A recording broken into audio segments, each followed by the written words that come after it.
Mad World? It's me, Coach Sess. I am going to explain my process for working with the fighter when it comes to technique, what we call or perceive as technique. For me, technique is not just a simple matter of do this, do that, or move your body like this, or move your body like that.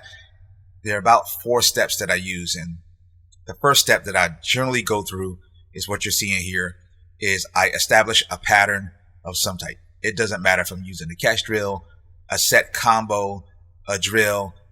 The first thing I want to do is establish some type of pattern. And if you notice, I'm not particularly big on, trying to correct everything. What I'm trying to get you to do first is work. As you work, the more you work, I start to understand your body mechanics, who you are as a person. And then that gives me something to coach. Now I have something to work off of. I know what you're capable of doing or not doing. What most people are used to is the classic hand goes here, foot goes here, elbows do this, grab like this, push like that. It's not an issue. It's just what you're so used to. But in that format, you have everything that's involved in a technique. So let's look at some examples where everything is involved. Even if I've got caught Anthony's kick, right? Boom. I'm pulling this hand up to my rib cage. I'm pulling my elbow to my ribs, and I'm being strong.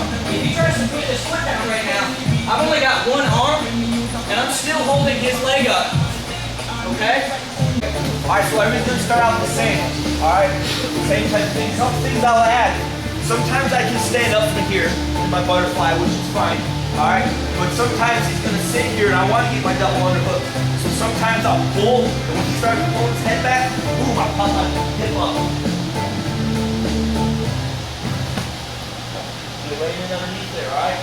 As I get better in pro, I can catch an elbow from here. Alright, something about. So as I've gotten to here, under control, I'm gonna look to stand up eventually. I want to sit him either at a 45-degree angle, whichever way I want to go. I load him, my feet come back to me, I post, keep my head full, work my way out with my friends. Now, in a general sense, there's nothing wrong with that type of learning, especially when the students start making their own corrections. They start feeding off one another. They start correcting the technique based on, their individual body types and how they feel. So structure comes right behind pattern. It's usually what I go right into. After I establish a pattern, I go right into structure. Now, once the structure is in place, in other words, you know what a jab feels like. You know what a kick feels like. You know what a choke feels like.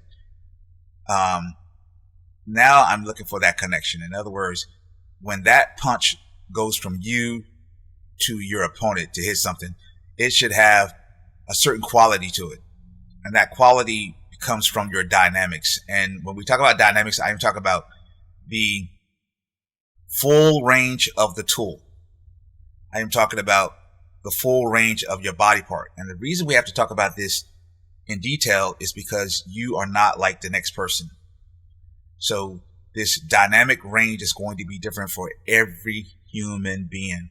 So imagine a person is in top mount and they spin into the armbar. And they have the legs over the head, across the body, but the person still gets out. So what's happening here? Well, it could be the squeeze, and that squeeze is in the dynamic range. It could be in the spacing. That spacing is in the dynamic range.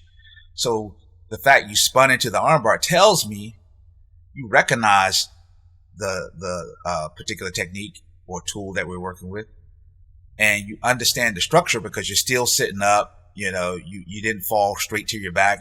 So you're sitting up, you're trying to get everything right, but just something missing. And it's usually in the dynamic range. It's a connection. It's that part where you're connecting with the person that you're defending against or attacking or whatever that situation may be. But you're missing that little element. And then the dynamic range, you're just trying to get the most out of your body, the fullest, range of every technique, more body mechanics, more body mass, taking away space. We want to use everything to its fullest. And generally, this is where I like to go before we get into attributes such as power, speed, coordination, and timing, and things of that nature. I like to work the dynamic range to make sure that when we go there, we're not just wasting and burning energy.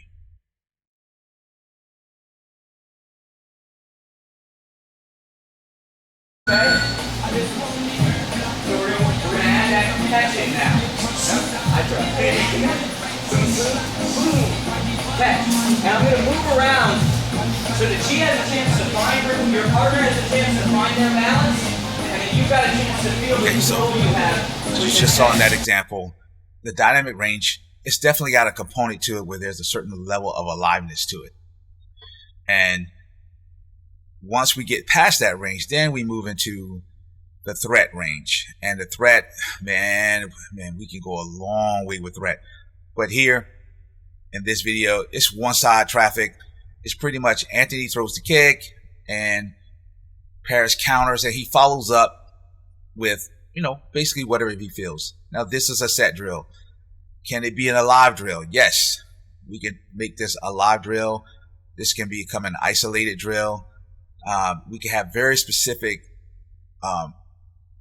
goals that we want to work and have Paris just go for that only, blah, blah, blah, blah.